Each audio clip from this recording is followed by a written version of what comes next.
And new tonight at 10, the Trump administration has directed all federal diversity, equity, and inclusion staff to be put on leave with plans to lay them off.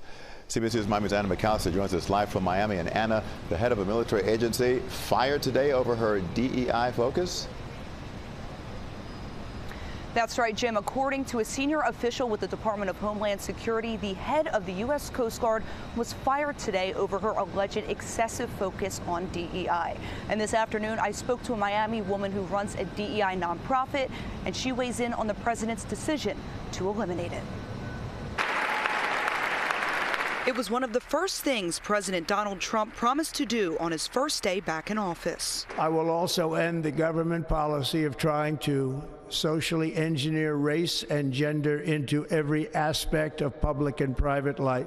And he kept his word, signing an executive order to end what he calls illegal and immoral discrimination programs, going by the name of Diversity, Equity, and Inclusion, DEI. You're saying that we don't want to include people and we don't want to be equitable. Ronnie Bennett is the executive director of South Florida People of Color, a nonprofit organization focused on educating communities and businesses about the importance of different cultures and diversity in the workplace. She says the president's decision to eliminate DEI in federal programs is a move to limit opportunities for minorities in the job market. I have people that work for me, you know, lots of experience, PhDs, and they're not qualified because of the color of their skin. Following the DEI executive order, the Trump administration fired U.S. Coast Guard Commandant Admiral Linda Lee Fagan, the first female uniformed leader of an armed forces branch, citing excessive focus on diversity, equity, and inclusion policies